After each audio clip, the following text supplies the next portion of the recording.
Boa noite. Eu sou professor de geometria descritiva, portanto. I teach geometry, so I don't really teach an experimental science. It's a different sort of subject, but anyway, these matters concern me to an extent that was suggested by both presentations. So we have programs to comply with, we have pedagogical boards, we have teachers, and then we have the textbooks.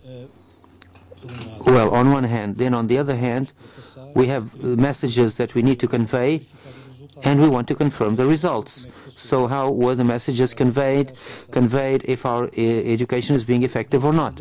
So where should we put the accountability for this type of education? On the programs more, or on the pedagogical boards more, or where should the accountability lie? Or in the teacher or the individual that is actually teaching? Or should this be diluted? Should accountability be diluted through all these intervening parties? So your question is, which are the most important factors for a better education? Well, if we make an assessment, whom should be held accountable for whether the message was conveyed or not? Now, assessment is very important here, I must say, because in our education of sciences until 9th grade, there is no assessment, uniform assessment, I mean. So, what do they learn after all? So, we only have these international PISA tests with terrible results for Portugal. So now your question is how to assess, and then how to assess the results of learning, namely in terms of experimentation, how to assess the capacities they acquired to draw and science and so on. And I think we all have our quota of accountability.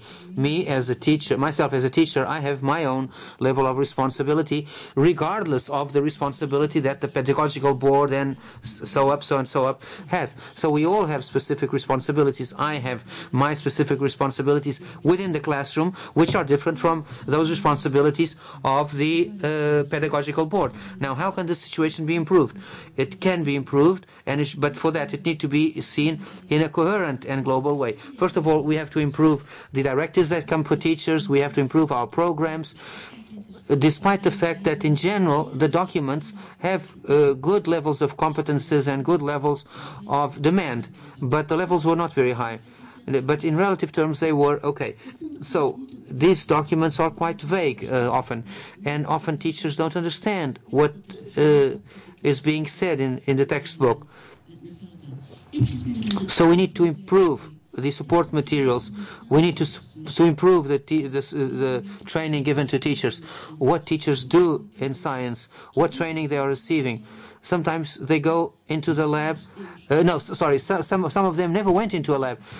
So we have some responsibilities, but we can improve at all levels, from the higher level, from the most official level, to the most pedagogical level, and even to the level of our practical performance in the classroom. Now, I want to mean the study. I want to refer the study. We value conceptual demand. That is very important. And we must understand that it's not by lowering the threshold that we are benefiting students. No, we are not at all benefiting the students by bringing down the threshold. I saw a hand up there, somewhere, up there, and then another one down here. Enquanto o microfone vai lá em cima, isto é, de facto, uma eficácia extraordinária. Uma boa professora pode... mas há só um microfone, falta material.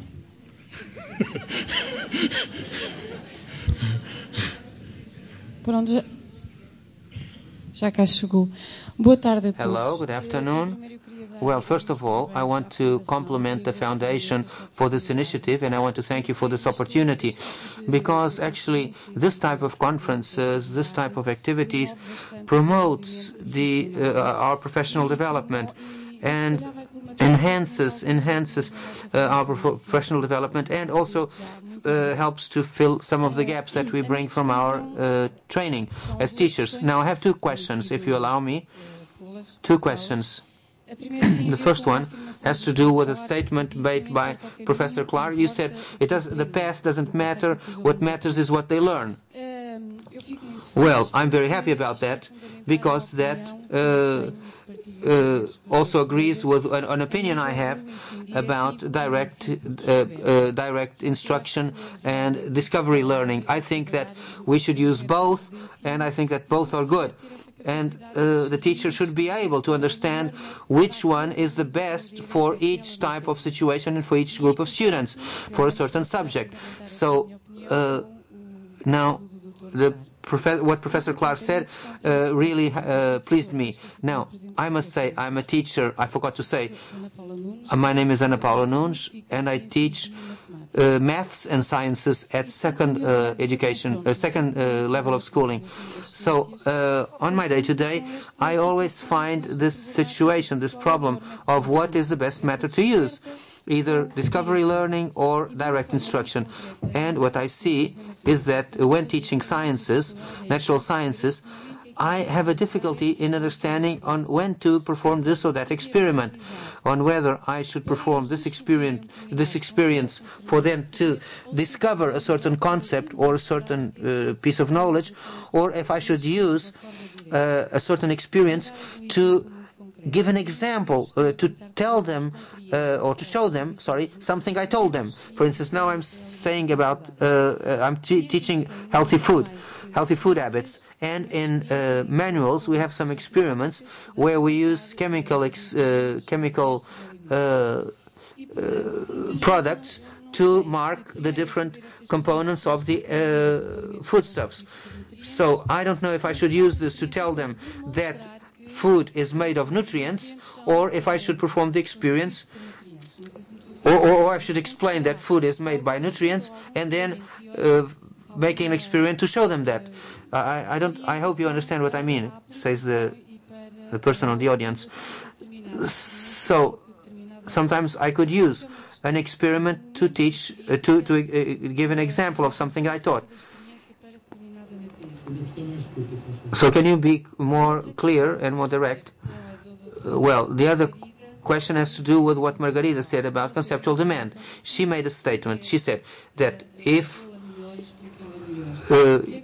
she said, what is second cycle of education doing after all? Now, first question. You ask a very important question, and I think the one way to handle it in your classroom is to try to find a balance in time. Direct instruction is very efficient. It doesn't take much time. Discovery learning is much more open-ended, and you're not always sure that they've learned what you wanted. And the science curriculum, as you know better than anybody, is extremely broad. In the United States, I don't know what they say here, but they say that the science curriculum is a mile wide and 1 inch deep. Okay? And you have to get across an awful lot of content matter. I believe that if you are strategic and use direct instruction to teach something that's going to be extremely effective and extremely broad, that's when you should teach as efficiently as you can. And so in the case I've described, teaching about experimental design directly, then letting students use that to explore in more open-ended ways might be an interesting trade-off. Let me reiterate one more point. You're really asking to make a transition, and a little bit of my talk I talked about that, making a transition from science to engineering. You know, what I do is I'm doing science about how to teach science. You're doing engineering. You're out there, you know, in the field, and you have to build a mechanism. You have to build an entity like the curriculum that really works. And so you take the best of the science that's around, and then you work around that based on your intuitions. And I think that if you use direct instruction in the places where we know it works on a powerful idea like experimental design, then your children can have more open-ended experiences and use that new tool to efficiently learn something. Muito bem. Sou Margarida Afonso, o que é que o segundo ciclo está aí a fazer? Ainda bem que me pediu para esclarecer e eu agradeço. No segundo ciclo, o que é que nós verificamos? In the second level of education, what we see, we don't see much progress when we compare indicators with the first level of education, primary education. We don't see any evolution between primary education and secondary education. And when we compare secondary education with the third level of education, the third level of education is just repeating what the second one did. So, and this is even worse in fifth grade. Fifth grade, the way, what happens in fifth grade adds very little to what students know in terms of scientific knowledge.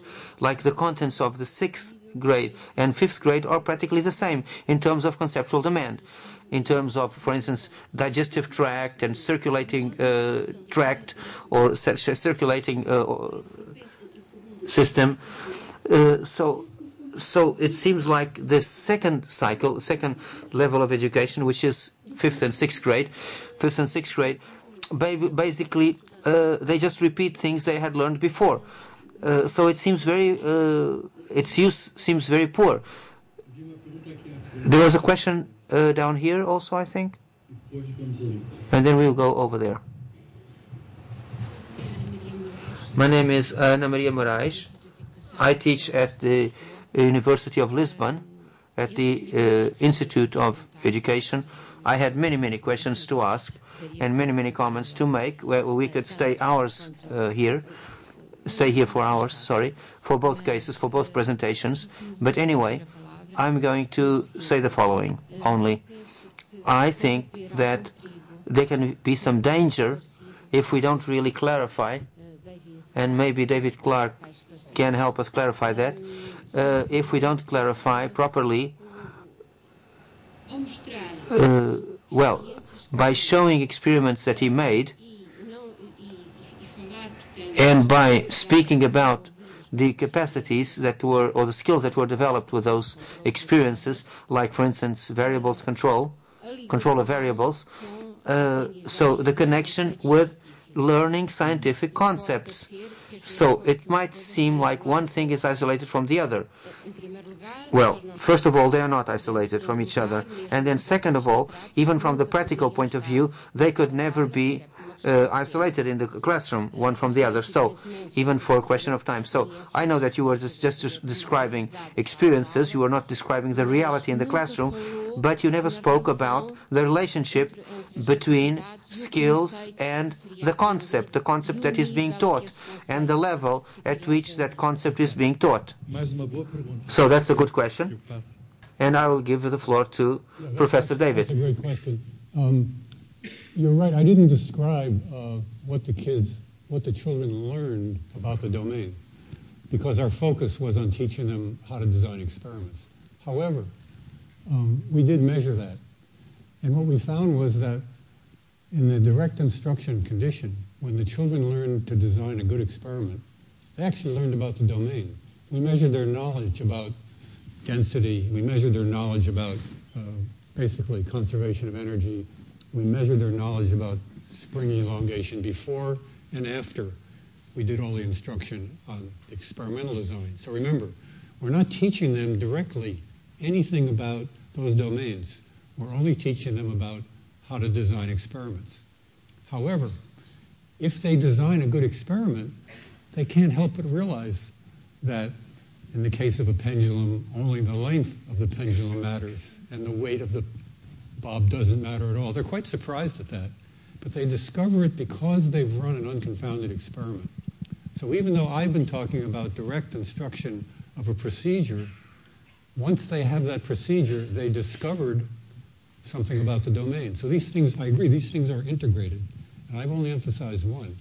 But children can't discover much about the world if all the data they have is confusing and confounded. And what we're trying to do is give them a procedure to isolate those causal factors, and then they'll learn how the world works. Obrigado. Temos mais 5 minutos. Portanto, as pessoas que quiserem pôr... Boa tarde. Good afternoon. I'm Filipe Oliveira. I'm a student PhD in Coimbra. I would like to leave 2 suggestions here. I consider that the experimental education is one of the education methods that you have to teach, like demonstrative and theoretical are very important too. But my suggestion to think about our education system, we had laboratorial techniques, physics and chemistry. At the time was appropriate, the site was appropriate to develop some competencies, cognitive, and otherwise than the experimental. How could these subjects compromise this experimental teaching? Just another question. A good example about the experimental teaching in Portugal. Social communication. Our students of the physics Olympics have good standards, good rates. We had a student who can't still work with the voltimeter. How come the teaching made by this student doesn't develop competencies related with learning? And she's speaking too quickly. I'm so sorry, but I can't follow everything, okay? Não foi tanta coisa, acaba por ficar tudo encadeado E, portanto, eu gostaria de dar estas 2 sugestões. Acho que... These were the 2 suggestions concerning experimental learning and exact sciences.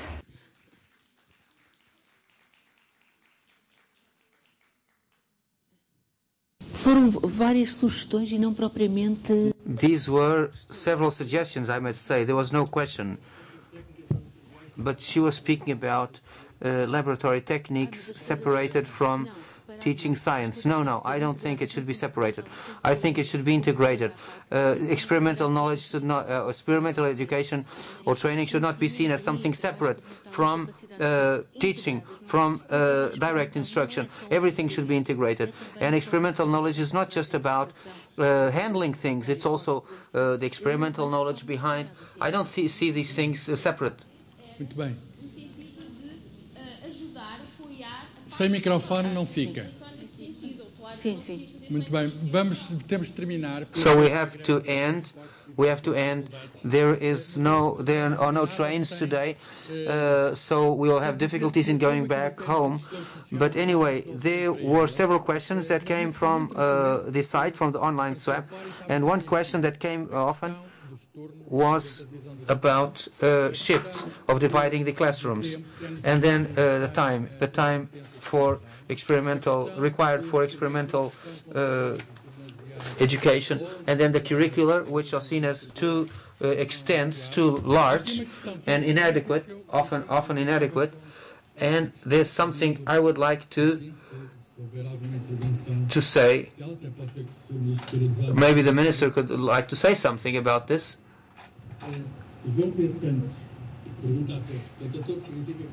So this is a question for everyone, even for the minister.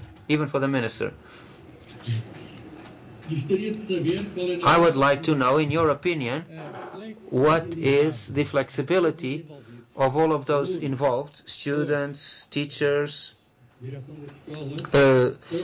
heads of schools, for a complete paradigm shift, quite different from what we have, and based on what we heard. And then he keeps writing, but the question is about change. What capacity do we have at all levels, students, teachers, ministries,